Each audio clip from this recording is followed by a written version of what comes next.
Passons maintenant en Irlande. Dépourvue de pouvoir exécutif depuis janvier 2017, à la suite d'un scandale politico-financier, la province britannique d'Irlande du Nord a ses institutions politiques actuellement à l'arrêt. Un petit peu comme c'était le cas en Belgique il y a quelque temps, et comme ça va peut-être être de nouveau le cas. Comme quoi, c'est toujours intéressant de voir que des gouvernements peuvent s'arrêter pendant parfois des mois et des mois, sans que ça change grand-chose à notre quotidien. À bon entendeur, salut. Profitant de cette paralysie politique locale, qui n'empêche pas le monde de tourner, les députés de Westminster, donc de Londres, ont voté des amendements en juillet pour étendre le droit à l'avortement et au mariage entre personnes du même sexe en Irlande du Nord. Donc, grande nouvelle, en Irlande du Nord, l'avortement est désormais légal et le mariage homosexuel aussi. Parce que l'avortement était jusqu'ici illégal en Irlande du Nord.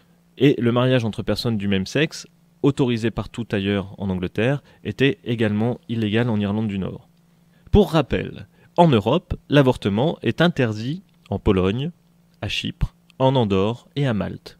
J'avais déjà expliqué à quel point c'était surprenant qu'en Andorre, juste à côté de la France, à quelques kilomètres, l'avortement était interdit. C'est le cas aussi pour la Pologne quand même, ça reste assez intéressant. Mais sachez aussi qu'en Italie, l'IVG est évidemment autorisé en Italie, mais 70% des médecins se disent objecteurs de conscience et refusent de pratiquer l'IVG, ce qui rend l'accès à l'avortement très difficile, surtout dans le sud du pays. Et après, on dira que le machisme italien, ce n'est qu'une caricature. N'empêche que 70% des médecins se disent opposés à l'avortement et refusent de le pratiquer dans ce pays. En tout cas, nous partons maintenant, comme l'ont fait les Vikings à l'époque, en Amérique. Direction la Colombie. Puisqu'il y a une dizaine de jours, Claudia Lopez, en Colombie donc, qui est de centre-gauche, a battu de peu son adversaire libéral. Pourquoi est-ce que j'en parle ?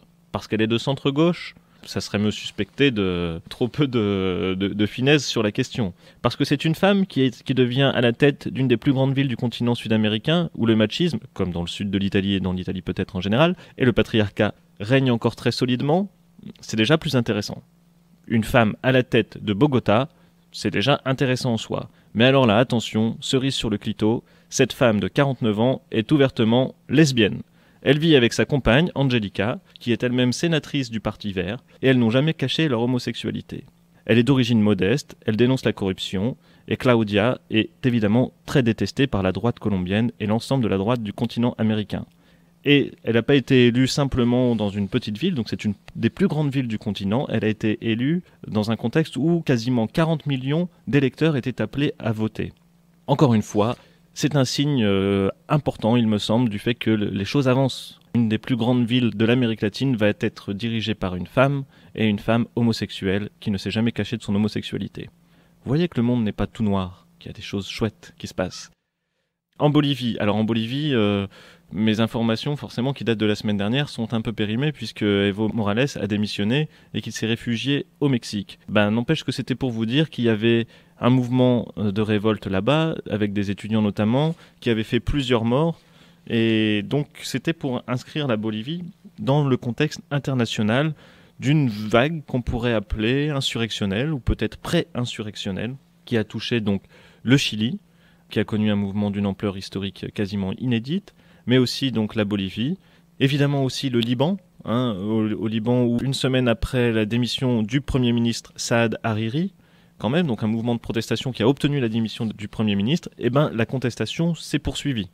Avec mercredi dernier, des milliers de femmes qui ont investi le centre-ville de Beyrouth dans le but de marquer cette 21e journée de révolte. Une semaine après, ça continue, avec donc des mouvements particuliers de femmes. Il y a eu aussi des mouvements des écoliers, avec un grand rassemblement dans la rue d'écoliers, de collégiens et de lycéens, de très jeunes donc, qui soutiennent la révolte contre notamment la corruption.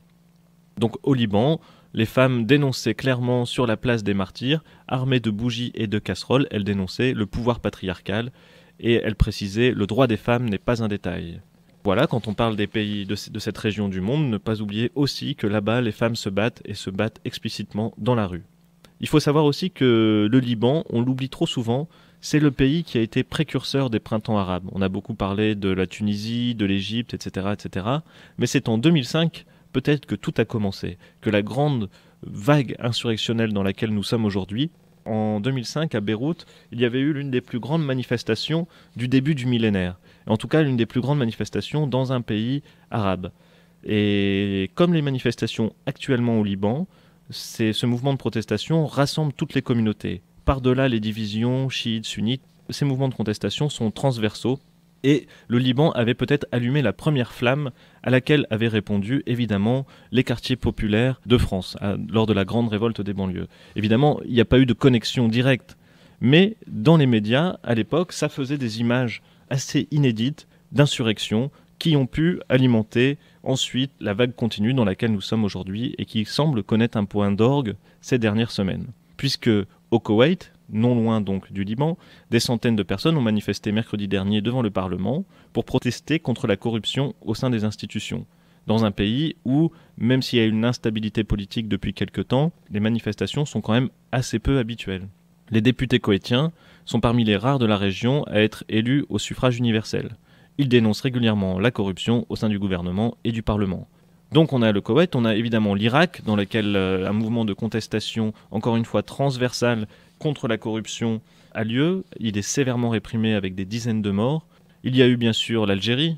Il y a aussi, donc le Chili, on en a parlé, Hong Kong, évidemment, où le conflit s'est très sévèrement durci ces dernières semaines, avec des affrontements de plus en plus durs, où la police commence à tirer à balles réelles sur les manifestants, mais les manifestants tiennent bon et continuent.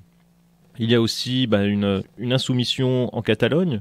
En France, il y a aussi, évidemment, vous le savez, le mouvement des Gilets jaunes. Et aujourd'hui même, il y avait en France une grande journée nationale pour sauver l'hôpital, puisque vous savez qu'on atteint un point d'union entre les personnels hospitaliers qui va des aides-soignants aux plus hauts responsables, aux plus hauts directeurs d'hôpitaux qui viennent de signer hier une pétition pour dénoncer le fait que l'hôpital français est au bord de la rupture. Donc on a une grande union trans-hiérarchique qui va de la base à la tête de l'hôpital pour demander plus d'argent tout simplement pour faire tourner les hôpitaux.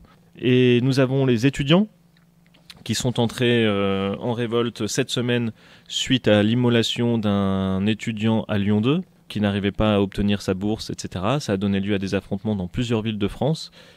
Tout est réuni, il me semble, avec le mouvement pour les retraites, et le gouvernement en a bien conscience, tout est réuni pour un début peut-être d'explosion sociale, puisque nous avons donc les retraites, mais aussi les cheminots, nous avons les personnels de santé, toutes les personnes qui étaient dans le mouvement des Gilets jaunes, et maintenant les étudiants, sans oublier les quartiers populaires qui sont à fleur de peau. Tout est réuni pour un début d'ébullition nationale, voire transnationale, puisque les autres pays allument eux aussi leurs bougies. On fait une petite pause musicale dans cette chronique et puis je reviens avec d'autres informations. Je vous fais écouter cette fois un rappeur qu'on entend très peu souvent à la radio qui s'appelle Cherio. Il est réputé comme l'un des meilleurs flows du rap français, c'est-à-dire un des meilleurs improvisateurs et un des meilleurs chanteurs tout simplement. Les gars dans le ghetto pètent un câble. Mais que faire quand la misère t'accable et que le diable bouffe à ta table? Réfléchis, mais réfléchis de speed avant de te faire péter par les stupes pour un stupide que je dis. Écoute ce que je dis, parce que c'est vrai que ça arrive tous les jours. La défonce joue des tours et ma route n'est faite que de détours. Les cadavres de 8-6 jongent mon parcours, mais maintenant je sais, je me porte mieux sans poison dans le sang.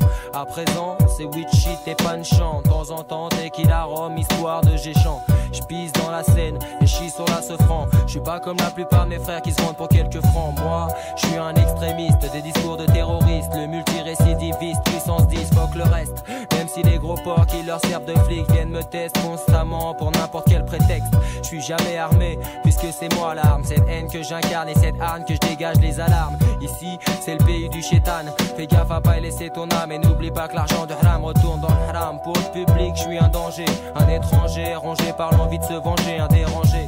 Je rêve de faire sauter une acétique, cramer une ANPE et foutre le feu à la République. Avec de sanglantes répliques, une cinglante défaite, un échec pour leur idéologie de blanc-bec. Dangereux parce que je suis antitomie radical, bad boy lyrical, plus recherché calé de quel cal. Quelqu'un appelait les poulets pendant que je me saoulais. Où il est, fils de yin, je ramène-le, faut qu'on le lynche, faut que l'école boc, on le dira jamais assez. De la BRB jusqu'au stup en passant par la BAC.